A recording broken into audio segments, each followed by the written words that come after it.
ரொம்ப அழகா, ரொம்ப அக்கறையா, ரொம்ப தெளிவா, ரொம்ப தீர்க்கமா நமக்குன்னு ஒரு இடத்தை கொடுத்திருக்கிறாங்கல்ல. எப்படி? என் கேரியரின் உச்சமான ஒரு இடத்தை கொடுத்திருக்கிறாங்கல்ல. அதை இந்த நாடே பார்த்துக்கிட்டு இருக்குல்ல. ஏன் அப்படி எனக்கு அந்த இடத்தை கொடுக்கணும்? ஏன்னா இந்த விஜய் நம்ம பிள்ளையாச்சே, நம்ம அண்ணனாச்சே, நம்ம தம்பியாச்சேன்னு சொல்லி அவங்க மனசுல அப்படி தோணுது. அதனாலதான் நமக்கு அப்படி ஒரு இடத்தை கொடுத்து உள்ளன்போடு அள்ளி நம்மளை அரவணைச்சிக்கிட்டு இருக்கிறாங்க. அப்படி நம்மளை நம்புறவங்களுக்காக நாம உழைக்கிறதே அது ஒரு பழக்கமாகி இப்ப அதுவே என்னுடைய ஒரு ஒரிஜினல் கேரக்டராகவே மாறிடுச்சு. இத்தனை வருஷமா இருக்கிற அந்த உழைக்கிற குணம் அது எப்படி மாறும்? அதெல்லாம் மாறவே மாறாது.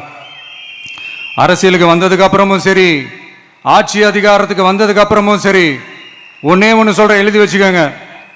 இதுக்கு முன்னாடி இருந்தவங்க மாதிரியோ இல்ல இப்ப இருக்கிறவங்க மாதிரியோ ஊழல் செய்யவே மாட்டான்.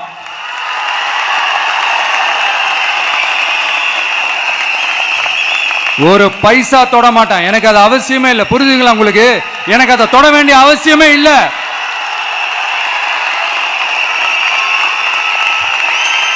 ஒரு துளி ஊழல் கரை கூட படியவே படியாது, படியவும் விட மாட்டான். நீங்க கேட்கலாம், இது என்ன சினிமாவா? இது என்ன முதல்வன் படமா? ஒரே நாள் நம்ம இவர் எல்லாத்தையும் கிளீன் பண்ணிடுவாரான்னு நீங்க கேட்கலாம். ஓகே, பிராக்டிகலா அது பாசிபிள் இல்லதான். But it is a process, right? It is a process.